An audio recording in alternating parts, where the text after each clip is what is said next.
بسم الله الرحمن الرحيم. الحمد لله نحمده ونستعينه ونستغفره ونؤمن به ونتوكل عليه ونعوذ بالله من شرور أنفسنا ومن سيئات أعمالنا. من يهد الله فلا مضل له ومن يضلله فلا هادي له. ونشهد أن لا إله إلا الله وحده لا شريك له. ونشهد أن سيدنا وحبيبنا وشفيعنا وسندنا ومولانا محمدا عبده ورسوله. أما بعد فأعوذ بالله من الشيطان الرجيم. بسم الله الرحمن الرحيم. أقم الصلاة طرفي النهار وزلفا من الليل إن الحسنات يذهبن السيئات ذلك ذكرى للذاكرين واصبر فإن الله لا يضيع أجر المحسنين.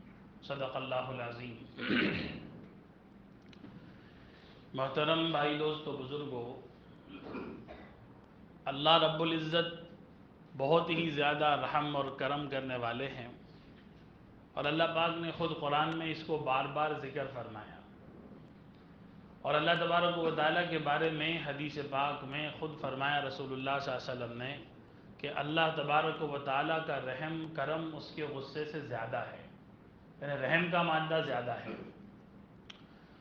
اب ہم بندوں کو چاہیے کہ ہم اللہ تبارک و تعالیٰ کے رحم اور کرم کی دعا بھی کریں اور ایسے عمل کریں کہ ہمیں وہ رحم اور کرم حاصل ہو جائے.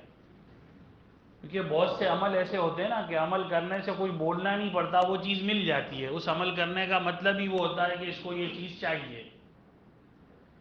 تو اسی چیز کے لیے اللہ پاک نے عبادت رکھی ہے کہ اللہ کی ماننا، اللہ کے رسول کی ماننا، عبادت کرنا. گویا عبادت یہ ایسا عمل ہے کہ گویا بندہ اپنے آپ کو اللہ کے سامنے پیش کر کے خود یہ کہہ رہا ہے کہ اللہ میں آپ سے رحم کی امید چاہتا ہوں، میں آپ سے کرم چاہتا ہوں، میں آپ سے گناہوں کی بخشش چاہتا ہوں، میں آپ سے جو ہے یہ تمام چیزیں چاہتا ہوں. اس کے لیے عبادت ہے، اور عبادتوں میں افضل ترین عبادت کہا کہ وہ نماز ہے. دیکھو اللہ تبارک و تعالیٰ بہت بہت بہت یعنی ہم سب کے لیے بہت آسانی اور سہولت کے موقع اللہ عطا فرما رہا ہے کہ اللہ پاک ایک دم سے ہماری پکڑ نہیں کرتا، ہم کو مہلت دیتا ہے، ہمارے لیے آسانیاں پیدا کرتا ہے. تو اب ہم اس کا اگر غلط استعمال کریں اور اس کو صحیح معنوں میں عمل میں نہ لاویں تو پھر ہمارا بڑا نقصان ہے. دیکھو ابھی رمضان المبارک کا مہینہ گزرا، چند دن ہوئے ہیں، ابھی ایک ہفتہ بھی پورا نہیں ہوا، لیکن ہم دیکھتے ہیں کہ ایک ماحول تھا، وہ ماحول تو کا یار نہیں ہے. مسجدوں کی صفیں کا وہ بتا رہی ہے کہ اب وہ سارے نمازی کا وہ نہیں ہے. ان میں سے ہم بھی شامل ہیں. وہ قرآن کی تلاوت، وہ ذکر، وہ دعاؤں کا مانگنا، چلو ٹھیک ہے، رمضان میں ماحول تھا، رمضان میں اللہ پاک کی طرف سے شیاطین قید کیے گئے تھے، لیکن وہ سارا ہم کو ایک تیاری اور پریکٹس کرنے کے لیے دیا گیا تھا تاکہ تم وہاں تیار ہو کر اپنے آپ کو تیار کر کے رمضان کے بعد کے جو 11 مہینے ہیں اس کے اندر اپنے آپ کو وہاں سٹیبل کر سکو، عمل کر سکو. اگر اب بھی میں نہ کروں تو اللہ ہماری حفاظت فرمائے میں کب کروں گا. اس کے لیے کیا کرنا چاہیے؟ ایک آدمی نے حضرت مولانا اشرف علی تھانوی رحمۃ اللہ علیہ سے پوچھا کہ حضرت عبادت میں جی نہیں لگتا یا نمازیں قضا ہو جاتی ہے تو کیا کروں جس سے میرا عبادت میں جی لگے اور نمازوں کی پابندی ہو سکے، عمل کی پابندی ہو سکے؟ تو حضرت نے کہا بھائی ایک تو اللہ سے دعا کرو، جو کر رہے اس پر شکر کرو. اور دیکھو ہمارا جو نفس ہے نا، ہمارا من جس کو من کہتے ہیں، ہمارا نفس جو ہے نا یہ بہت بخیل ہے، کنجوس ہے، اور یہ بہت ڈرپوک بھی ہے. تم اپنے آپ پہ سزا مقرر کرو کہ دیکھ آج تو نے فجر کی نماز نہیں پڑھی نا تو 200 روپے صدقہ دینا پڑے گا، اور جس دن نہ اٹھو تو دے بھی دو. یا تو نے فجر کی فرض نہیں پڑھی، 2 رکعت کے بدلے 20 رکعت پڑھنی پڑے گی، پھر اس کو کرو. تو انشاءاللہ تبارک و تعالیٰ تھوڑے ہی دن کے اندر عمل کی عادت آ جائے گی اور یہ ڈنڈ ونڈ سب چھوٹ جائے گا، یعنی وہ دینا نہیں پڑے گا. آدمی کو خود اندر سے نفس تیار کرے گا، چل بھائی ٹھیک ہے 2 کے بدلے 20 پڑھنی پڑے گی. ہم اصل میں مدعا یہ ہے کہ ابھی تک اللہ ہمیں معاف کرے، ہم نے ہمارے دلوں میں یہ ایک دم سیریسلی نیت ہی نہیں کی کہ یار میرے کو نمازی بننا ہے، میرے کو نیک بننا ہے، میں اب بس یہ سب چھوڑنے والا ہوں، یہ سب چھوڑ چکا ہوں، اب میں نہیں کروں گا، تو جب تک پختہ نیت پختہ ارادہ نہیں ہوگا تو پھر آدمی ساری زندگی ایسا ہی چلتا رہتا ہے، اس کے لیے پھر خطرے کی علامت ہو سکتی ہے۔ اس لیے ابھی بھی میرے پاس موقع ہے، ہر زندہ کے پاس موقع ہے، چاہے پھر وہ مہینہ کوئی بھی ہو۔ رمضان زیادہ فضیلت والا تھا، یہ بھی فضیلت والا، جب آدمی نیکی کرے وہ اس کے لیے فضیلت ہی فضیلت ہے۔ ایک مرتبہ آنکھیں بند ہو گئی نا، پھر ہمارے لیے سب ایک جیسا ہی ہے، پھر کوئی معاملہ نہیں ہو سکتا۔ ایک اللہ والوں کا انتقال ہوا تو ان کے ملنے والوں میں سے کسی نے خواب میں دیکھا تو وہ جو ہے اپنی قبر میں بیٹھے بیٹھے قرآن کی تلاوت کر رہے ہیں۔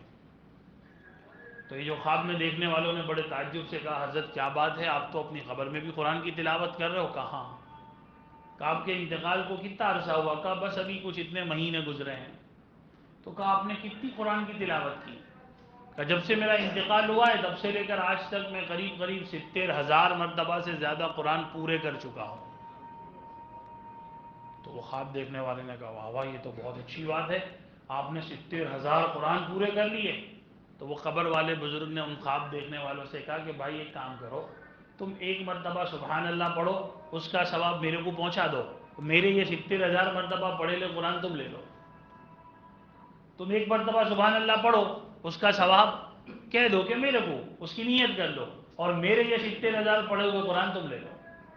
کہ میں مر گیا، میرا عمل کا معاملہ بند ہو گیا، میں جو کروں گا بس وہ کر رہا ہوں، اس کا مجھے کوئی الگ سے ثواب نہیں ملے گا، لیکن تم ابھی زندہ ہو، تمہارا ایک سبحان اللہ میرے یہاں کے 70,000 قرآن کے پورا کرنے سے زیادہ وزن رکھتا ہے۔ تو میں آج زندہ ہوں، ہم سب زندہ ہیں، ہمارے پاس موقع ہے، پتہ نہیں ہم اگلا رمضان دیکھ پاتے نہیں دیکھ پاتے، بیچ میں ہی ہو سکتا ہے چلے جائیں۔ بہت سے لوگ ابھی یہ عید کے بعد ان دنوں میں نہیں چلے گئے، کوئی عید کی چاند رات کوئی چلا گیا، کوئی عید کے پہلے دن، کوئی دوسرے دن، کتنے سارے لوگ اللہ کی رحمت میں پہنچ گئے، میں بھی پہنچ جاؤں گا بہت جلدی اور یقیناً پہنچ جاؤں گا۔ تو پھر میں اپنے آپ کو کب تک، یعنی خود کو ہم جھوٹی تسلی دیتے ہیں کہ اللہ والے کیا کہتے ہیں، یہ آدمی کا اپنے آپ کو گناہ کرتے کرتے یوں کہنا کہ نانا اللہ بہت غفور و رحیم ہے، یہ خود کو جھوٹی تسلی دینا ہے۔ یہ من کیا کرتا ہے، ہمارا نفس اپنے آپ کو جھوٹی تسلی دیتا ہے، ہاں بھائی ہے، لیکن عمل کے ساتھ، عمل کیا ہے؟ اگر ایک آدمی کچھ نہ کرے، کرو اللہ تبارک و تعالیٰ جو ہے اپنی شان میں اکیلا ہے، وہ معاف کرنے میں اس کو کوئی پوچھنے والا نہیں ہے، لیکن اللہ نے کچھ قانون بھی تو بنائے نا۔ یہ جو سارے قرآن کے اندر شرطیں لگا رکھی آمنوا وعملوا الصالحات، تو پھر اس کا کیا مطلب ہوا کہ ایمان لاؤ، اچھے عمل کرو، کامیاب ہو جاؤ گے؟ اگر ایسے ہی ہونا ہوتا تو اللہ کے نبی بھی سب کو خالی دعا کہتے بھائی بولو اللہ بہت غفور و رحیم ہے، جو کرنا ہو کرو نا۔ اللہ کے نبی نے خود بھی عمل کیا، اور خود کو، اپنے گھر والوں کو، اپنی بیویوں کو، اپنے نواسوں کو، کئیوں سے یہ روایت منقول ہے۔ اما عائشہ رضی اللہ تعالیٰ عنہ کی ایک خدمت ہوئی، انہوں نے اللہ کے نبی کی کوئی خدمت پیش کی، اللہ کے نبی کو بہت پسند آئی، اللہ کے نبی نے کہا کہ عائشہ آج میں تم سے بہت خوش ہوں، بتاؤ میں تمہارے لیے کیا دعا کروں؟ تو انہوں نے کہا یا رسول اللہ صلی اللہ علیہ وسلم آپ میرے لیے دعا فرمائیں، اللہ مجھے معاف کر دے، جنت میں آپ کے ساتھ رکھے۔ اللہ کے نبی نے دعا دی، عائشہ بہت خوش ہوئی، لیکن اس دعا کے بعد اللہ کے نبی نے کیا کہا کہ عائشہ کثرت سے سجدے کر کے میری مدد کریو، یعنی عمل کر کے کیا کریو کہ دعا کو پورا کرنے میں تھوڑا سپورٹ کریو، کہ عمل کے بغیر۔ ہم میں سے سب کتنے عقل مند ہیں، کتنے سمجھدار ہیں، کوئی ایک ایسا نہیں ملے گا جو کھیتی بھی نہ کرے، نہ اس کے پاس زمین ہو، نہ اس کے پاس کھیت ہو، نہ کوئی مزدوری کر رہا ہو، کچھ نہیں، اور کہ نانا بھائی دعا کرو، نہ خود بھی دعا کرے اچھی فصل ہو جائے، ایسا کوئی ملے گا؟ کوئی آدمی کہا بھائی میرے دھندے میں دعا کرو نا بہت برکت ہو جاؤ، تو کہ کیا دھندا ہے؟ تو کہ ابھی تو کچھ نہیں ہے، کوئی دکان نہیں ہے، کوئی مال نہیں ہے، کچھ تو کچھ کر تو صحیح، کچھ کر تو صحیح۔ کوئی ہے ایسا جس کو پانی کی بہت پیاس لگی اور سامنے پانی کا مٹکا ہونا ہے، بیٹھے بیٹھے اللہ بہت پیاس لگی ہے بجھا دے بجھا دے، بھائی سامنے جا کے پانی تو پی لے۔ اور ہم دین کے معاملے میں صرف اور صرف اللہ پاک نے ایک توفیق دے دے یہ کہہ کے چپ ہو جاتے ہیں۔ بھائی کوشش وہ جو ہم نے رمضان میں کی تھی اور وہ جو ہم کو ابھی بھی کرنی ہے، کوشش جاری رکھنی ہے۔ چلو وہ جیسی رمضان میں ہو رہی تھی ایسی نہیں، لیکن ابھی بھی جو کر سکتے ہیں کریں تو صحیح۔ بالکل بہت سے تو اب تو بہت تھک گئے، تھوڑا آرام کر لو. ہمارے لیے آرام کی جگہ خبر ہے، عبادت میں آرام نہیں ہے، اللہ کے احکام کو پورا کرنے میں ڈھیل نہیں ہے. وہ تو لگاتار کرنا ہے یہاں تک کہ موت کا فرشتہ آ جائے، پھر اس کے بعد کوئی کام نہیں ہے، پھر وہاں قبر میں کوئی پوچھنے نہیں آئے گا. تو وہاں تک تو مجھے آپ کو سب کو کرنا پڑے گا. تو بھائی دوستو بزرگوں، ہم خود کی فکر کریں گے انشاءاللہ. اعمال کی پابندی جو ہم رمضان میں کرتے تھے نا، ان اعمال پہ ابھی بھی جمے رہیں گے.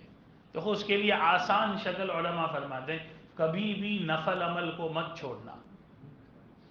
ہم جو نفل چھوڑتے ہیں نا، شروعات وہاں سے ہوتی ہے. یار رمضان میں تو روز مغرب کے بعد 4 رکعت بھی پڑھی نے، 6 اوابین بھی پڑھی، اب چلے گا. وہ یہ 6 اوابین جس دن چھوٹے گی نا، تو پھر تھوڑے دن بعد 2 نفل چھوٹ جائے گی. پھر جب نفل جائے گی تو سنتیں، سنتیں جائے گی تو فرض، فرض جائیں گے تو پھر قضا، پھر قضا بھی نہیں ہوئے گی، اور آدمی جیسا تھا ایسا ہو جائے گا. جو آدمی یہ دھار لے کہ نہ میرے تو نفل بھی پڑھ کے جانا ہے، کوئی کام نہیں ہے، کام ہو تو اس کی جگہ پہ آگے پیچھے، تو جس نے نفلوں کی پابندی کی نا، اس کے فرض محفوظ رہیں گے، پکی بات ہے. اور شیطان کا حملہ ڈائریکٹ یہاں ہی ہوتا ہے. وہ کوئی کو دل میں یہ خیال نہیں ڈالتا کہ نانا جوہر نہ پڑھ چلے گی، اثر چھوڑ دے. وہ ایسا نہیں کہے گا کبھی بھی. وہ کیا کہے گا؟ بھائی ابھی تو اذان ہوئی ہے، 4:45 کی جماعت ہے، جاتے ہیں. وہ پہلے عصر کی 4 سنتیں غیر موقعہ چھڑوائے گا، پھر قضا کروائے گا، پھر جماعتیں چھڑوائے گا، پھر ایک دم سے ایسا ماحول بنے گا کہ تم آلسی ہو جاؤ گے ہم سب. اس لیے نفل عمل کبھی نہیں چھوڑنا، ہمارے فرض محفوظ رہیں گے. اللہ کے رسول صلی اللہ علیہ وسلم اسی کی تو پریکٹس کر رہے ہیں، امت کو سکھا رہے ہیں کہ آپ فرض نمازیں بھی پڑھ رہے ہیں، نوافل بھی پڑھ رہے ہیں، تہجد بھی پڑھ رہے ہیں. تو یہ تو نماز کا نفل عمل ہوا. نفل صدقات دے کر اپنی فرض زکوٰۃ کو محفوظ کر رہے ہیں، اور نفل روزے رکھ کے فرض روزے محفوظ رکھنے کی تعلیم دے رہے ہیں. نفل عمل اللہ کے نبی نے کبھی نہیں چھوڑے، ساری زندگی نہیں چھوڑے. اور ہم ہیں کہ نفل کو نفل سمجھ کے چھوڑ دیتے ہیں، تو پھر سارا مسئلہ آگے بڑھ جاتا ہے. چھوٹی چیز جاتی ہے تو بڑی چیز کو خطرہ ہوتا ہے، پھر اور آگے بڑی چیز کو خطرہ ہو سکتا ہے. اس لیے ہم اس کی نیت کریں کہ انشاءاللہ ہم کوئی بھی نفل عمل نہیں چھوڑیں گے.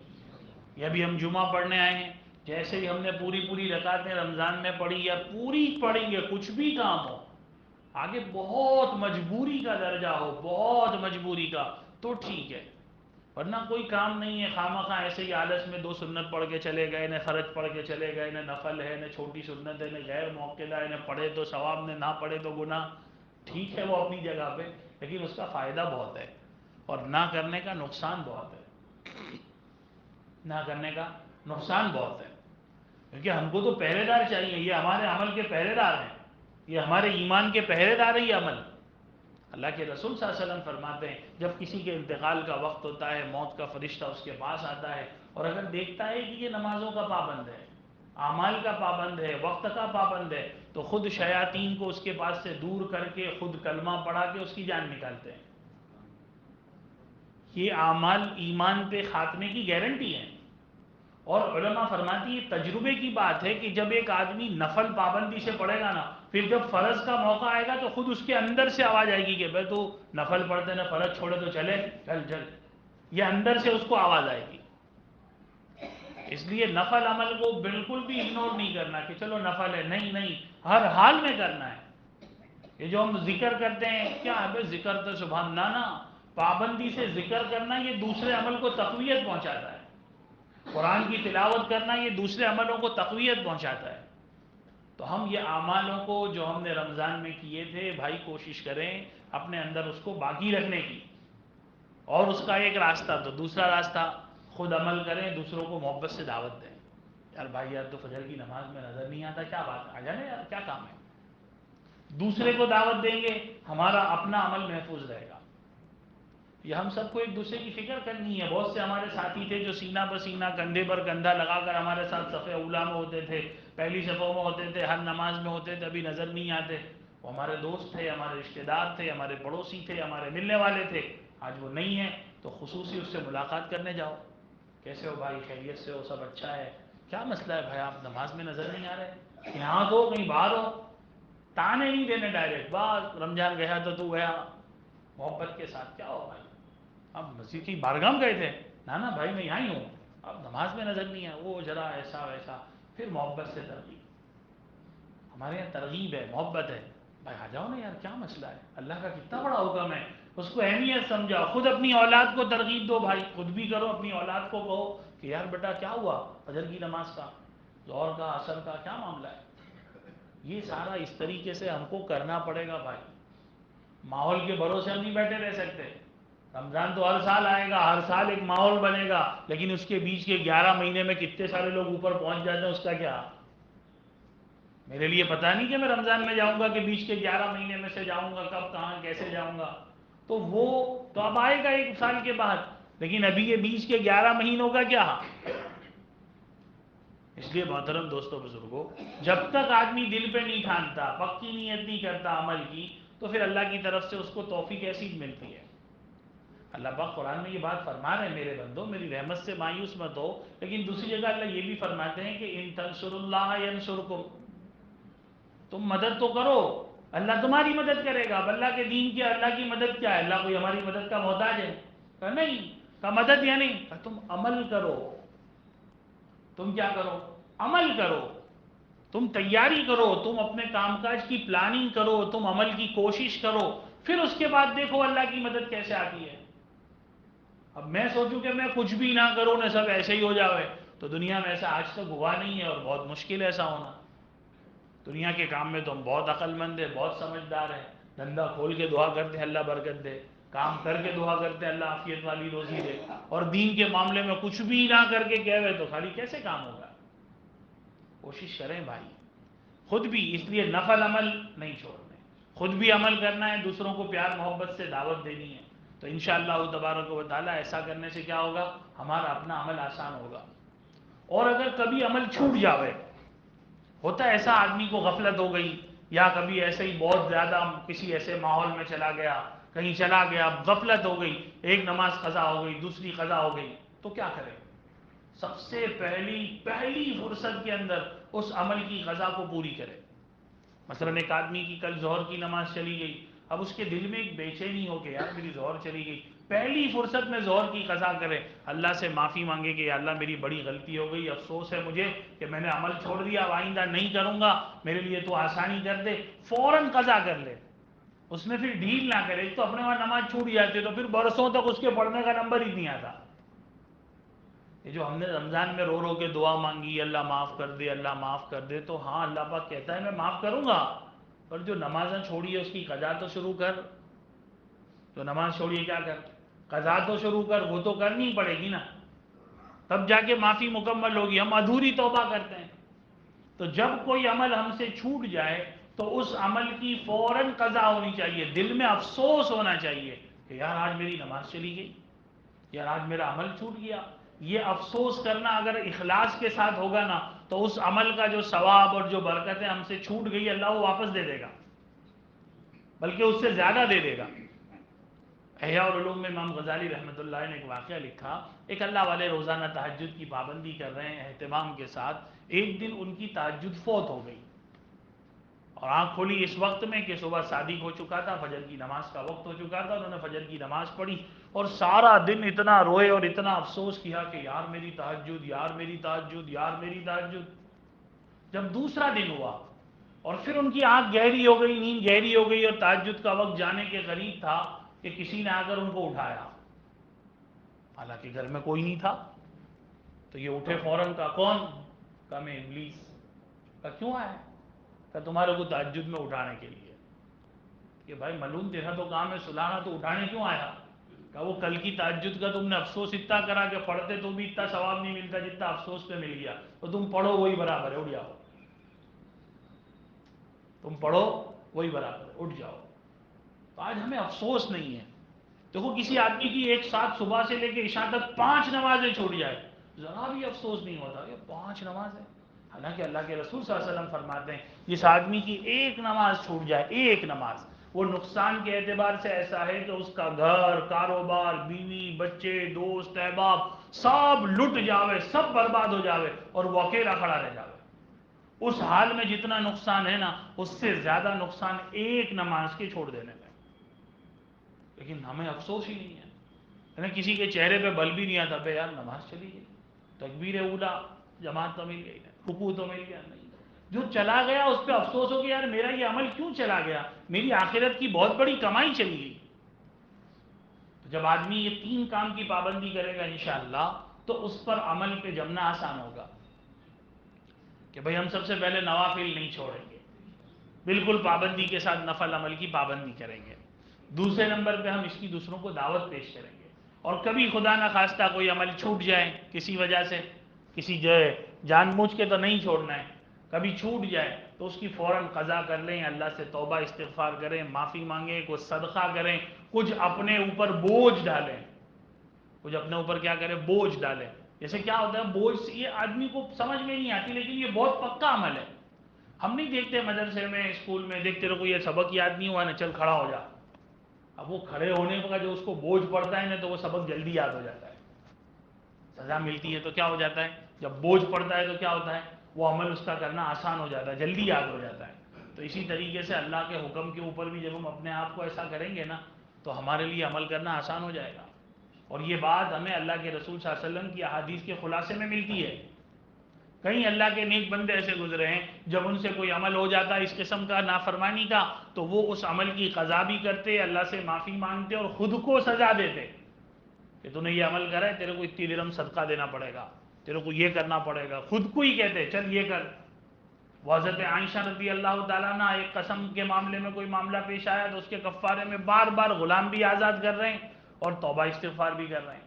اور بھی کئی صحابہ سے اس قسم کے عمل ثابت ہے۔ اس سے کیا ہوتا ہے، عمل پہ جمنا اور عمل کرنا آسان ہوتا ہے۔ بس یہی ہماری کوشش ہے جو دھیرے دھیرے ہوتے ہوتے ان کو جنت تک لے جائے گی انشاءاللہ۔ تو بھائی سب اس کی کوشش کریں گے کہ رمضان المبارک کا مہینہ گیا ہے، ہم مسلمان پہلے بھی تھے، آج بھی ہیں، انشاءاللہ موت تک رہیں گے، اور اللہ کے دربار میں بھی مسلمان اور ایمان والے بن کے پہنچیں گے۔ اس کے لیے یہ زندگی میں ایمان والے عمل کرنا بہت ضروری ہے، اور ایمان والے عمل میں پہلا نمبر آتا ہے نماز کا۔ تو اس میں ذرا بھی غفلت ہم انشاءاللہ نہیں کریں گے۔ اللہ تبارک و تعالیٰ جو ہے ہم سب کو اور پوری امت کو اعمال کی توفیق عطا فرمائے اور سب کے ساتھ خیر اور بھلائی کا معاملہ فرمائے۔